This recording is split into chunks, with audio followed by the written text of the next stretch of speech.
Nous commençons, le premier sujet qui va nous interpeller est forcément celui concernant le délestage électrique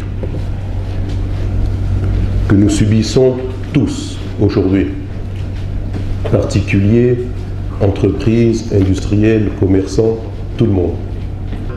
Plus de 4 ans de cela, que des investissements devaient être faits, faute de quoi nous allons arriver à un moment à un déficit d'électricité et la part d'investissement que devait faire l'État n'a pas été faite.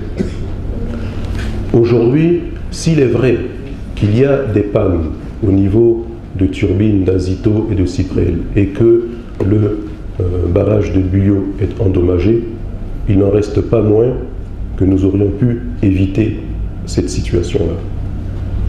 Nous sommes aujourd'hui à plus de 10 ans de crise que nous traversons. 10 ans, c'est long.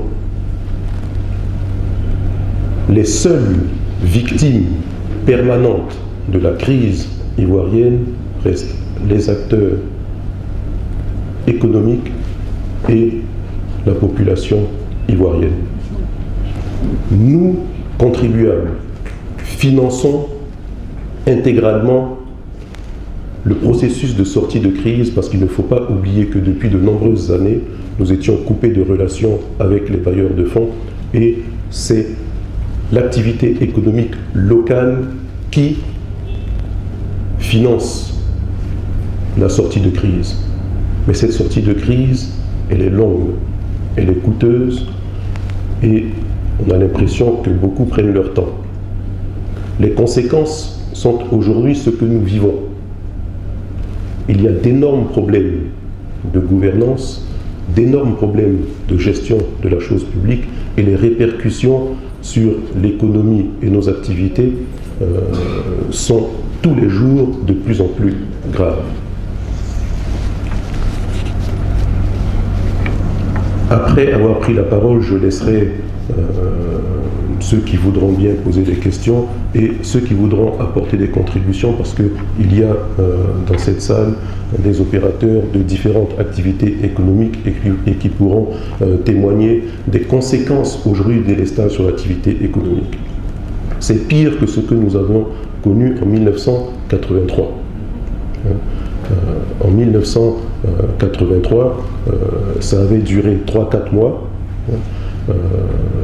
Aujourd'hui, lorsque les turbines seront réparées, on pourra momentanément retrouver une capacité d'alimentation en énergie, mais si on ne répond pas aux besoins d'investissement existants au niveau de la Côte d'Ivoire, à savoir une augmentation de 100 mégawatts tous les 2 ans, si on ne répond pas à ça, on va se retrouver devant le même problème dans quelques années, voire même dans quelques mois. Vous avez des hôteliers, vous avez des industriels qui sont obligés aujourd'hui de cesser leur activité faute d'électricité. Vous avez des corps en décomposition à la morgue faute d'électricité. Vous avez, et moi je peux en parler, des équipes entières sur les 3-8 qui ne travailleront pas parce que l'usine ne fonctionnant pas, eh bien, nous sommes obligés de laisser les travailleurs de côté et reprendre l'activité au petit matin ou le surlendemain quand on veut bien nous alimenter en électricité. Ça aura des conséquences sur l'ensemble de la vie de chacun d'entre nous. Pour une simple raison, c'est que vous connaissez aujourd'hui les problèmes de coût de la vie. Cette situation va majorer le coût de la vie parce que quand nous basculons sur des groupes électrogènes, c'est 3 à 4 fois supérieur le coût en électricité. Ça va être répercuté forcément. En même temps que le délestage intervient, il y a eu augmentation des hydrocarbures, puisque le pétrole a augmenté, le gasoil, donc le transport va augmenter. Et quand nous sommes obligés d'arrêter une usine quelque temps avant l'arrêt de l'électricité et reprendre quelque temps après le retour de l'électricité, vous voyez que votre temps d'arrêt est beaucoup plus important que le temps du délestage lui-même. Ces personnes qui ne travailleront pas, n'auront pas de salaire, vont consommer moins, ça aura forcément des répercussions sur l'ensemble de l'activité économique et sans parler de l'inflation. Ça, je parle du côté industriel que je connais et je laisserai les hôteliers, les transporteurs et tous ceux qui voudront donner des témoignages sur comment se traduit